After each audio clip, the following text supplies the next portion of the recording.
नमस्कार। आज हम एक बहुत ही जानी पहचानी चीज को समझने वाले हैं। एक ऐसी लाइन जो हम सब ने बचपन में न जाने कितनी बार बोली होगी। 1 2 3 4 5 रेडी स्टेडी गो।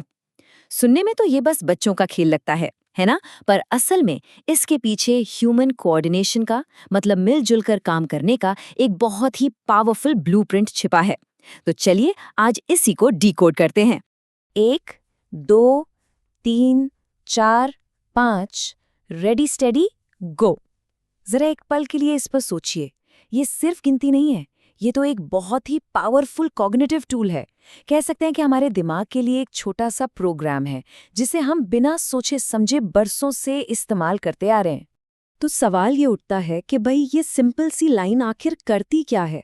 मतलब ये हमारे दिमाग को तैयार कैसे करती है, हमारे एक्शन को एक साथ एक समय पर कैसे लाती है और एक सोच को एक्शन में बदल कैसे देती है। चलिए आज इसकी इसी छिपी हुई गहराई में उतरते हैं। तो सबसे पहले बात करते हैं इसके पहले हिस्से की, नंबर्स की।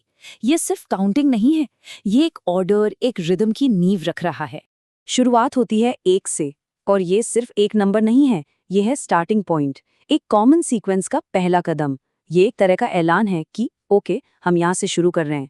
फिर आता है 2 से हमें प्रोग्रेस का आइडिया मिलता है। ये 1 और 2 के बीच एक रिश्ता बनाता है जिससे एक सिंपल सी रिदम बननी शुरू होती है।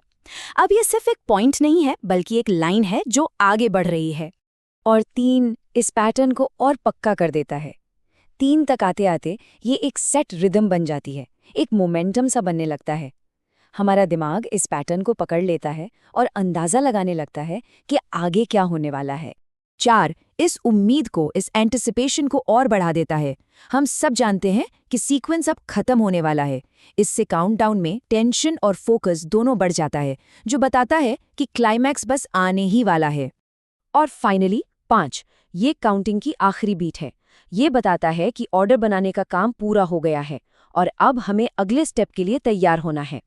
कह सकते हैं कि ये नंबर वाली तैयारी का अंत है और दिमागी तैयारी की शुरुआत। तो देखिए, इन 5 नंबर्स से होता क्या है। हमारा दिमाग एक सीक्वेंस पहचानना सीखता है, उस रिदम को अपने अंदर उतारता है, आगे क्या होगा ये गेस करता है और सबसे ज़रूरी, वहाँ मौजूद सभी लोगों के लिए एक कॉमन टाइमिंग सेट करता है। ये एक बहुत ही बेसिक पर ज़रूरी मेंटल स्किल है। तो अब हम नंबर्स की दुनिया से बाहर निकलकर एक्शन की तरफ बढ़ रहे हैं।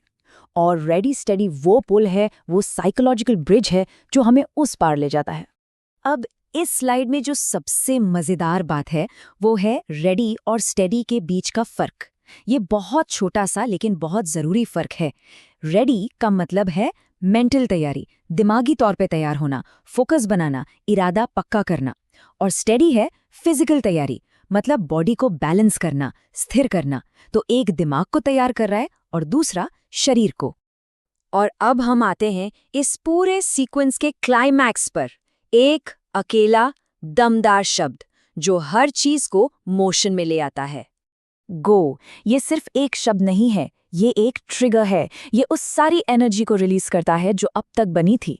ये एक्शन लेने का एक ऐसा कमांड है जिसे वापस नहीं लिया जा सकता।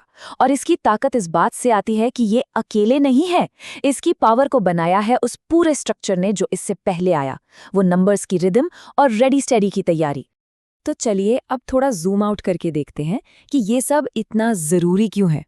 ये लाइन सिर्फ बच्चों के खेल के लिए नहीं है दोस्तों, ये असल में इंसान के प्लानिंग करने और उसे अंजाम देने का एक छोटा सा मॉडल है, एक ऐसा ब्लूप्रिंट जिसे हम जिंदगी भर इस्तेमाल करते हैं। इस ऑर्डर प्रिपेयर एक्ट मॉडल के बारे में सोचिए, ये हर जगह है। एक रेस शुरू करने से लेकर किसी प्रोजेक्ट को लॉन्च करने के लिए पूरी टीम को सिंक करने तक, या फिर किसी म्यूजिक परफॉर्मेंस को शुरू करने तक, यही स्ट्रक्चर हमें एक साथ एक ही टाइम पर एक ही मकसद की तरफ बढ़ने में मदद करता है। असल में ये लाइन हमें सिखाती है शेयर्ड इंटेंशनैलिटी, मतलब एक कॉमन गोल के लिए दूसरों के साथ अपना ध्यान और एक्शन को कोऑर्डिनेट करने की काबिलियत। ये एक बहुत ही ज़रूरी इंसानी स्किल है और ये छोटी सी लाइन अक्सर इस बड़े कॉन्सेप्ट से हमारा पहला परिचय होती है। तो अगली बार जब किसी को ये लाइन बोलते हुए सुने तो याद रखिएगा कि ये सिर्फ गिनती नहीं है, ये दिमाग में चलने वाली एक कॉम्प्लेक्स प्रोसेस का बहुत ही खूबसूरत और छोटा सा डिज़ाइन है। और ये हमें सोचने पर मजबूर करता है, बचपन की और कौन सी ऐसी छोटी छोटी कविताएं या खेल हैं जो असल में हमारे सोचने, साथ मिलकर काम करने और एक्शन लेने के तरीके का सीक्रेट ब्लूप्रिंट है? सोचने के लिए एक दिलचस्प सवाल है ना?